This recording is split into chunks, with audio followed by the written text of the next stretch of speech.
Hey there everybody, and welcome back to more Haunting Ground.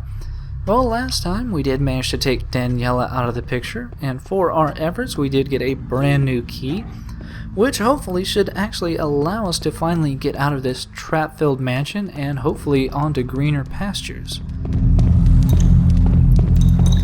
Now, thankfully, we don't actually have to do too much backtracking to get to the door we need to unlock. It's actually right down there at the bottom of this stairwell. And if you are wondering whether or not the symbol Mars has anything to do with where we are going, I don't really think so. I don't think we're going to be heading to the Red Planet or dealing with the God of War or anything like that.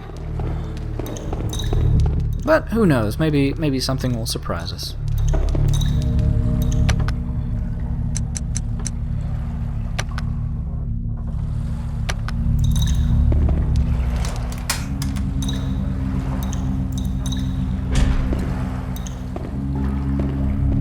Nope, it seems that we are still going through some portion of the mansion. Definitely seems a bit disconnected from what we have seen before. Also, I do apologize. I was trying to investigate the picture, but it seems I just stumbled across a unnecessary hiding spot. But in this new portion of the mansion, we actually do get a few new dangers to deal with, such as this little fellow here. Now, while he may not seem initially dangerous, he doesn't really do any damage by his little hugging maneuver. That little guy, known as a failure, will act as a massive alarm to any nearby stalkers. Which thankfully for right now is no one, since we haven't actually seen any stalkers. But the reason that little guy is called a failure is because he's not like his big brother here, the homunculus. Not that either one of them are really that much of a danger. I think there is actually only one homunculus that will make any efforts to hit you, and that's only if you actually try to kick him a couple times.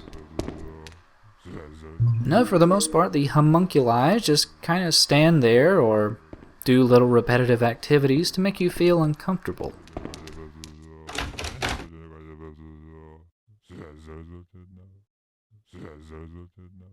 Come on.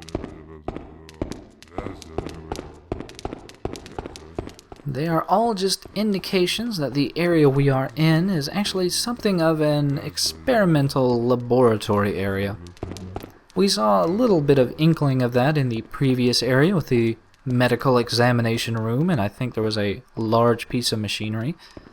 But it seems here is definitely where all the experimentation goes down. Also, I know for certain there is a hidden item here, and it's actually fairly useful. The Prima Magnesia is the strongest form of magnesia we can find in the game. I think you can actually only find that singular one. So at the end of this hallway, it seems we have initially reached a dead end, but we do actually have another means of opening this decomposed door with a hearty kick.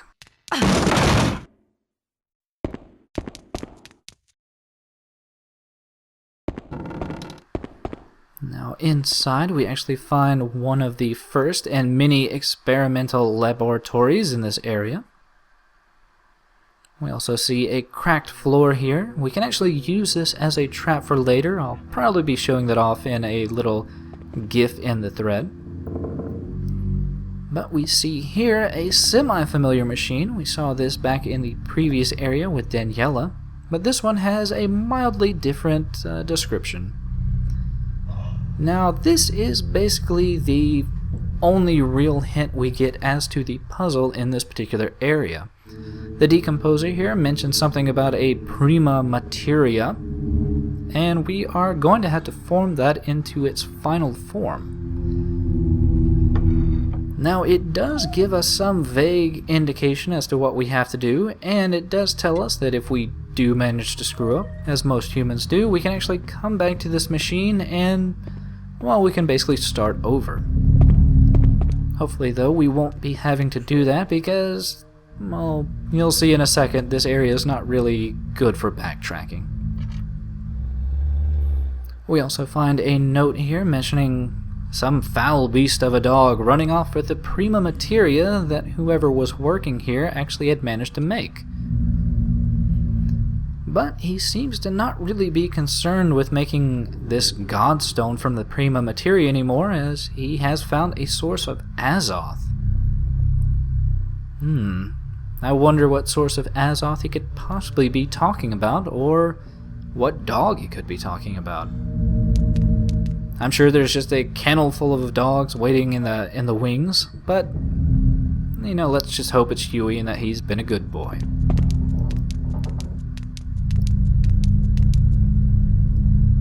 Also, we find yet another Huey-sized hole here. Go, Huey. And yeah, you can kind of assume what we have to do. We've seen this puzzle many times. I'm just going to go ahead and place him in there. And, well, we can just hope we don't run into anything too dangerous in the meantime.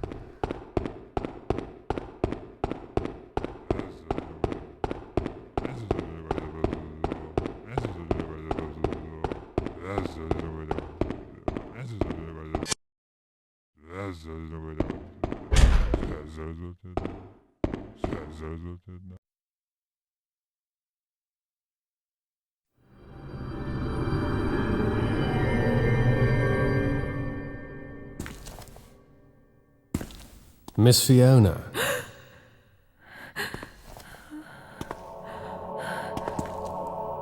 Now, if you would please come with me.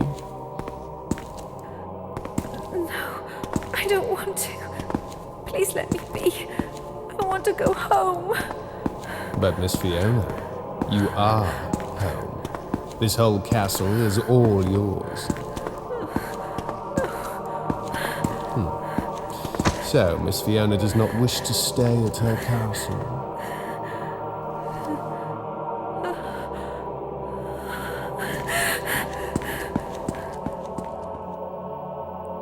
You miserable wench. You were given the greatest gift of all, and you don't even appreciate it. I can't believe the Azoth was wasted on you.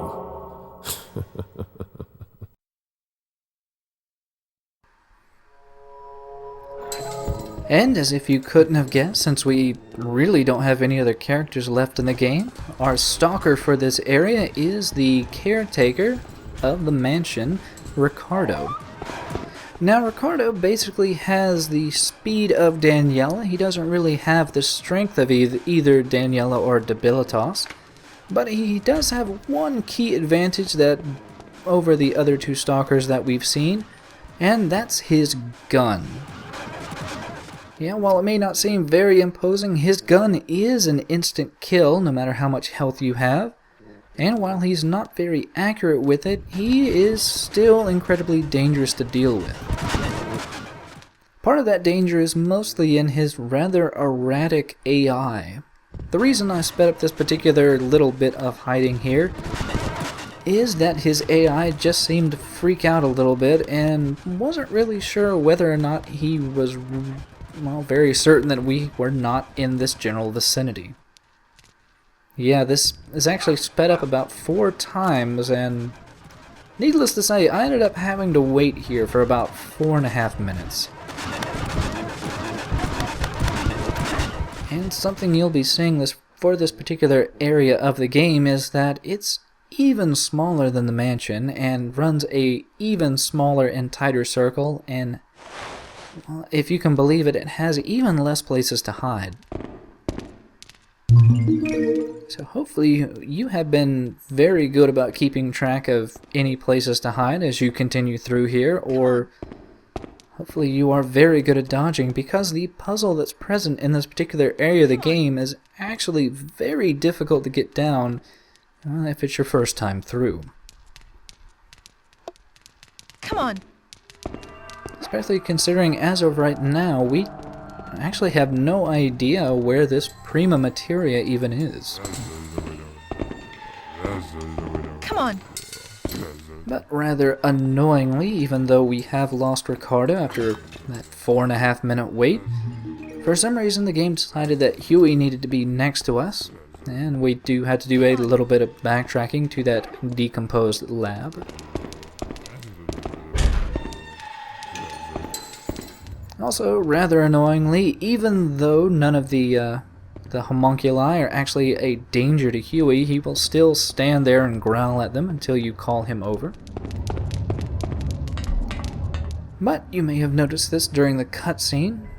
Not sure if this is supposed to be some clone of Fiona or what this is supposed to allude to, but it definitely seems that Ricardo is no longer playing games. Maybe he's figured out some reason not to even need Fiona anymore.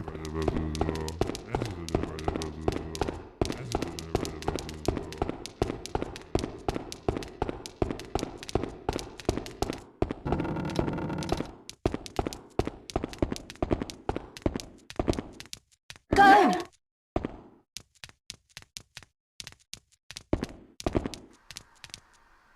But with Huey now safely in the hole, hopefully he will stay there, we can now make our way back to that little intersection in that curved hallway we ran in or through before.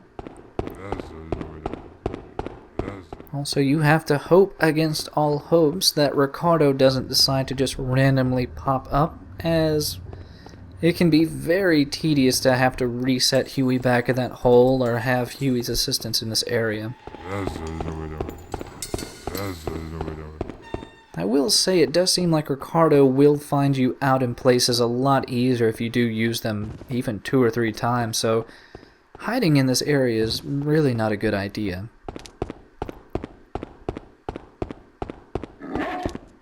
But we have already found where Huey is. Thankfully it wasn't that long of a walk. And we just have to call Huey over.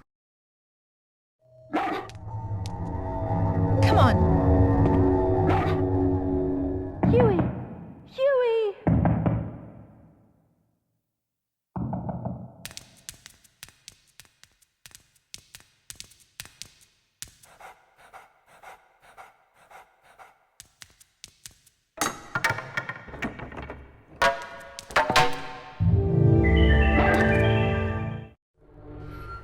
Oh, that Huey will never cease to amaze. He's such a smart puppy.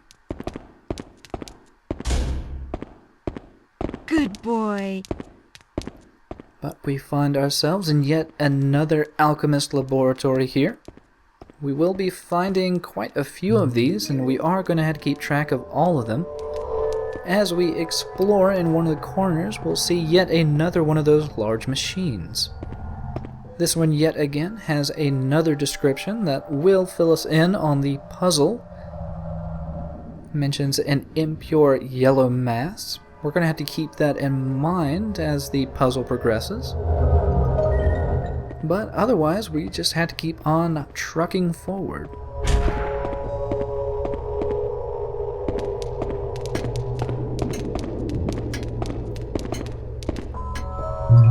Thankfully, with the relatively small size of this area, it's not really that difficult to make your way around, and it's not too hard to remember where things are. The difficulty is mostly in how often and how, I guess, aggressive Ricardo can be in trying to locate you. Especially in this particular hallway.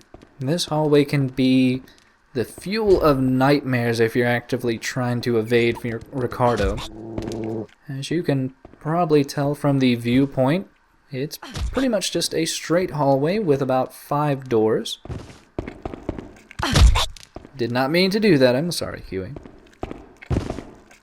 And I think there are 1 or 2 failures waiting behind a few of these doors, and well, since Ricardo is now around, getting grabbed by one of these failures is pretty much an instant guarantee that Ricardo will show up, so well, hopefully you have gotten your kicking practice down pat. Come on.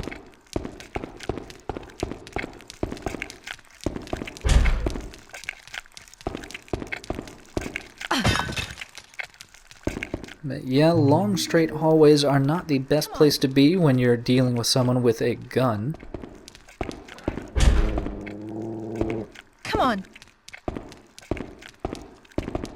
And you can probably hear the footsteps and know that the danger is coming. Yeah, this is definitely not a situation I wanted to be in, but I do know of a very key strategy that will help you in this situation. Now, as we continue forward here, we do find ourselves in a semi-familiar area.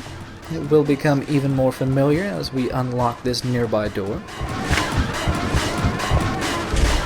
Oh, that was a close one. I think that was just his warning shot ability. But yeah, we find ourselves in the area where we fed the Mandragora to that shadowy crypt, and as you recall, we can pretty much instantly decrease any kind of stalker attention by merely going into and immediately out of the crypt. Good boy. That's why it's always good to have very good situational awareness in this game. You can actually kind of break some situations entirely that would otherwise be very dangerous.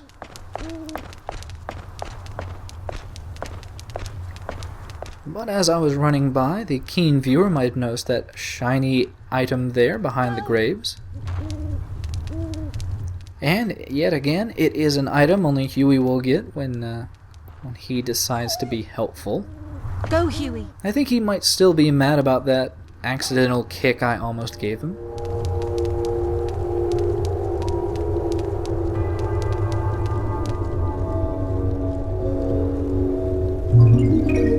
But finally, we have gotten the prima materia we have been looking for to start the actual puzzle for this area. Good boy, Huey. Huey.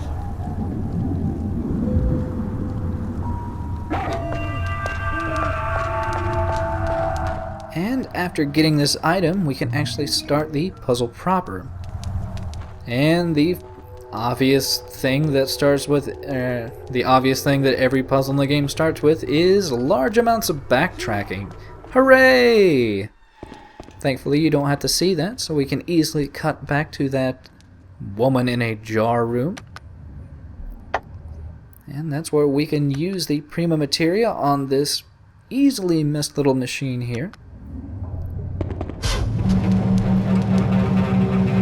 And we actually get our first step in the transmutation process. Now you may notice the color of the sulfuric ore, and that is pretty much the key to figure out where we need to go next.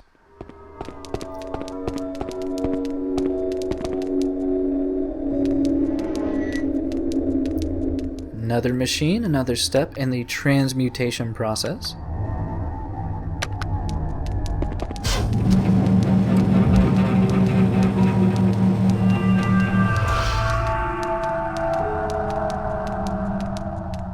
And for our efforts, we get silver ore. Now this is where it might be difficult to figure out where to go next, mostly due to the fact that we haven't seemingly found a machine in the general area that deals with silver ore.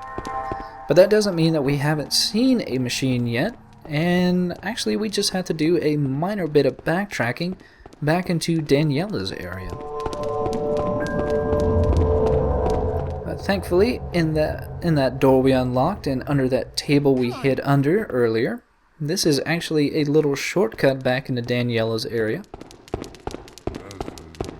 I ended up not visiting this in the last update, mostly due to, well, it would have been a dead end.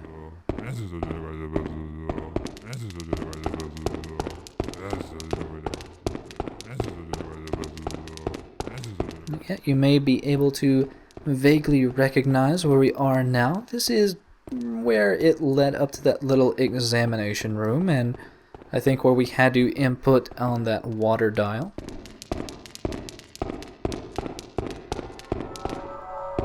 But here is the machine we were looking for. And wouldn't you know it, this is actually, I think, the final step in the transmutation process.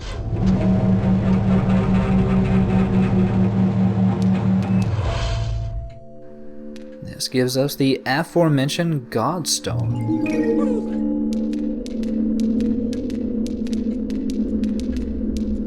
Now, you might still be wondering what on earth we are going to be using this Godstone for, and the answer will be coming soon enough.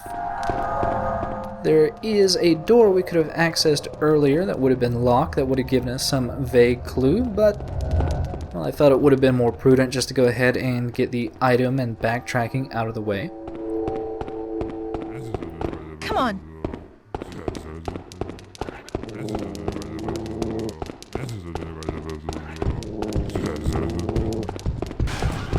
And wouldn't you know it, Ricardo has to show up at the most inopportune time. Well, it seems he is a lot closer than it seems. Thankfully, the direction we have to go is actually fairly close by, and there is actually a rather convenient place we can hide in.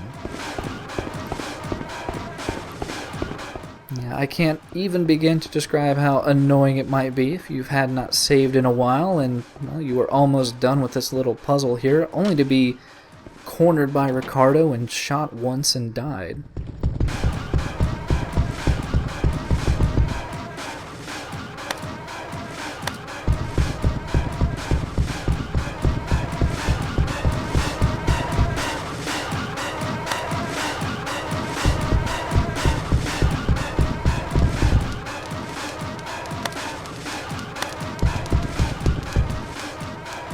But Ricardo can actually be a bit difficult to read whether or not he may or may not know where Fiona is hiding.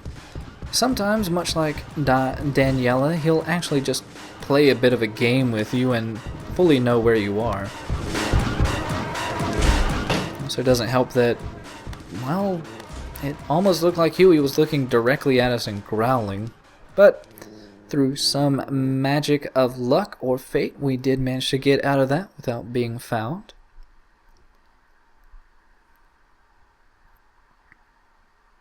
Also, I wanted to wait because I honestly was not sure whether or not he would have just magically reappeared.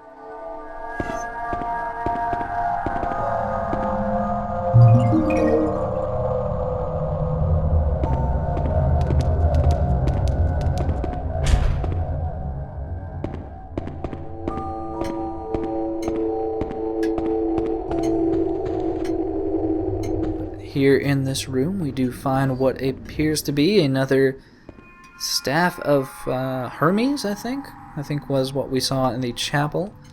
But this statue also comes with a unbalanced scale. Now, we could have probably put any number of those stones we had found before, but they would not have actually balanced out the scale. And instead, we would have had to read this nearby door inscription here.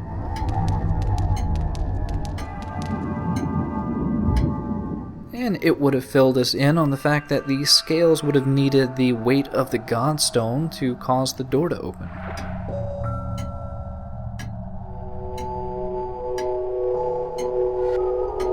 Now, technically we could go ahead and use the Godstone on the scale, but there is a little bit of a secret if we do explore a little bit more.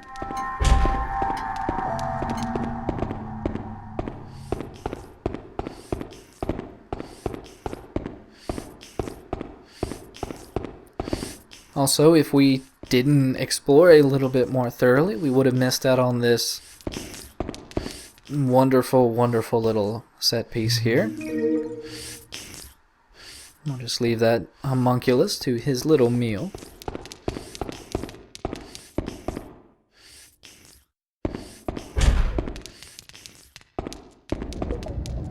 And somehow managed to find an even more disturbing room. Seems to be where all the failures are made, even though I don't know why you would want to propagate or continue making them.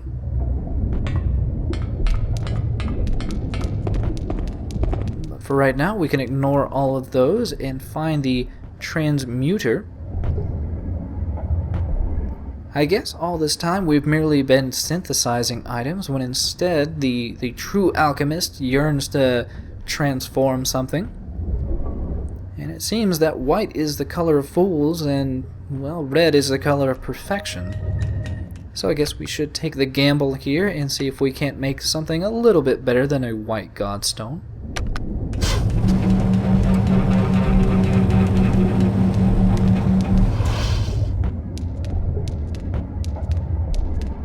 And we reach the final secret step of the red godstone.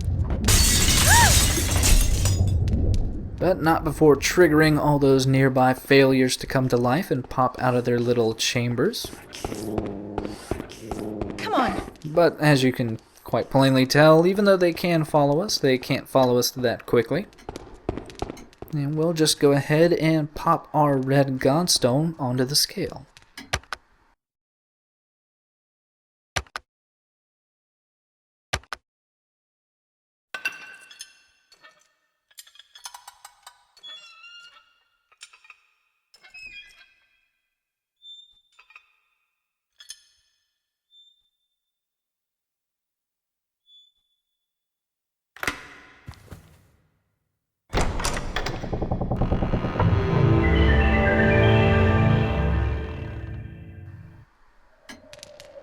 So, with the pathway now opened, we have nothing but boundless opportunities ahead. And even though there doesn't seem to be much of a reason to, let's go ahead and take back our red godstone.